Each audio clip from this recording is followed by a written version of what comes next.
Quand on voit aujourd'hui les paysages agricoles des Hauts, difficile d'imaginer que dans les années 70, les choses étaient tout à fait différentes. De la canne, du géranium et du vétiver bien sûr, mais aussi énormément de terres abandonnées, envahies par la friche. C'était de belles terres, des terres, tu dois bien voir, c'est des terres en friche aujourd'hui, mais c'était des terres bien travaillables. Et ça, il ne reviendra plus, bien sûr. C'est qu'à l'époque, les agriculteurs des Hauts n'en peuvent plus. Installés sur des exploitations minuscules, desservis par de mauvais chemins, souvent sans eau ni électricité, ils n'arrivent pas à joindre les deux bouts. Et beaucoup pensent à quitter la terre. C'est très très dur, moi je suis à bout. Parce que la terre, l'engrais, c'est très très cher. Les récoltes, ça pourrit toujours par le méchant temps. Le géranium gagne la rouille. Alors la main-d'œuvre, très coûteuse. Alors c'est trop de difficultés. Il faut avoir des forces totales pour travailler dans le champ.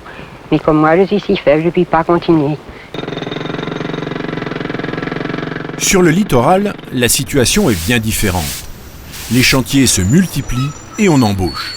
Alors, les petits agriculteurs essayent de jouer sur les deux tableaux et se font maçons ou charpentiers, en plus de leur travail au champ.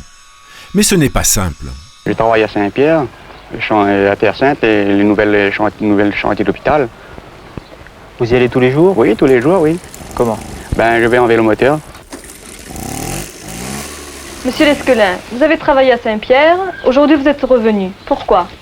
Premièrement parce que moi j'étais débauché et ensuite j'avais beaucoup de difficultés.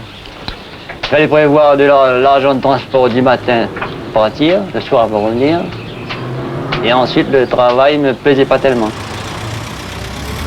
Dans ces années, la métropole fait figure d'Eldorado de l'emploi et certains réfléchissent à faire le grand saut. Eh bien, ce serait peut-être une solution de partir en métropole, mais vu ayant aucune qualification, ayant une famille nombreuse, et partir là-bas dans l'indécis, je préfère rester ici. Rester à la terre, la quitter, ces questions vont traverser presque 20 ans de l'histoire réunionnaise et alimenter un exil intérieur silencieux qui ne cessera vraiment qu'au milieu des années 90.